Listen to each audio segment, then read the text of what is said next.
So this week you're going to learn about four major battles of the Revolutionary War. The Revolutionary War actually was about 8 years long, taking place from 1775 to 1783. So there were many battles. So a war is not one battle, but it's made up of or composed of many battles, all towards the same goal or trying to accomplish the same thing until one side wins. So there's lots and lots of battles and lots of different places during the Revolution, but we're going to look at four that are important to the Continental Army or the colonists. Okay, and these four battles helped them significantly in gaining victory over the British.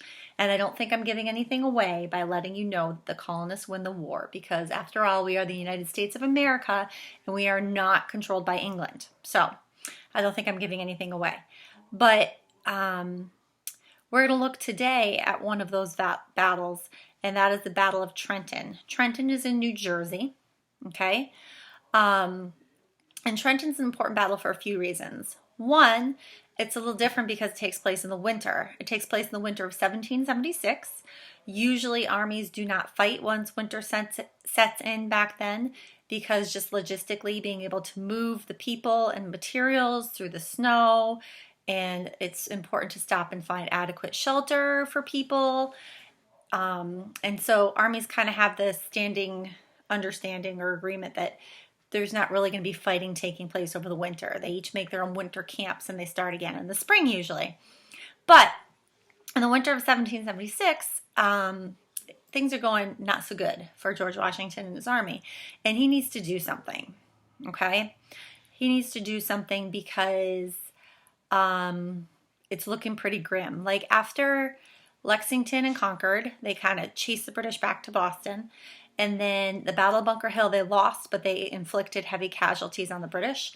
They surrounded Boston and forced the British out on evacuation day with the cannons that General Knox brought down from Fort Ticonderoga. So things went pretty well up in Boston. But in 1776, Washington spent most of the year getting his butt kicked around New York. Okay? And it's getting towards the end of the year, and there's a few things happening here. People are starting to question his leadership because he hasn't won any real decisive victories.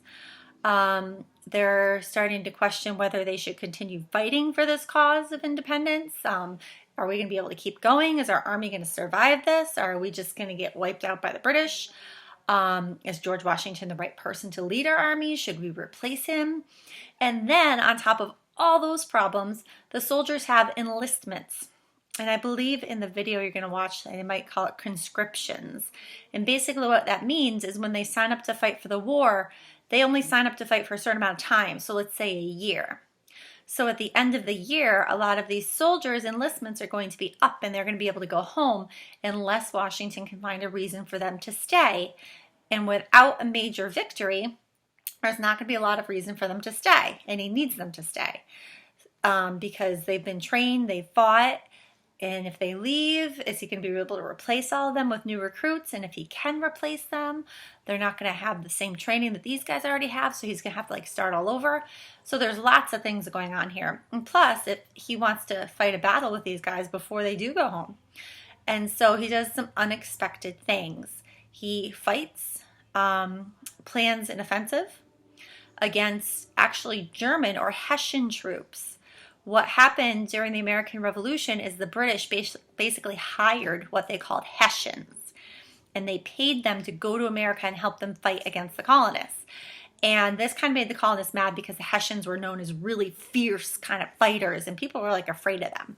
So they were a big deal, okay? And so they had already lost to the Hessians in the New York area and the British fighting together. But there's a camp of Hessians on the other side of the Delaware River, okay? So Trenton is also known as George Washington crossing the Delaware, okay? And if you remember, there's a painting in my classroom up above the cabinets that you're going to see in the video that's going to look familiar. So George Washington decides, not only in the winter, but on Christmas night, to take the Hessians in Trenton, New Jersey, by surprise. So they're going to cross the Delaware River in the middle of the night to surprise the Hessian soldiers in Trenton, who hopefully won't be expecting a major attack because it's the day after Christmas. They might have been partying a little bit the night before, So he's going on. He needs to get there as quick as possible with the element of surprise and hopefully make a decisive victory that will convince people that he's still the right guy for the job, that will convince his soldiers that they need to keep fighting, and that will let the British know that they're not out of this war yet. Okay, they still have some fight in them, and they're not ready to give up. So you're going to go ahead and watch a video and a reading about the Battle of Trenton. Enjoy.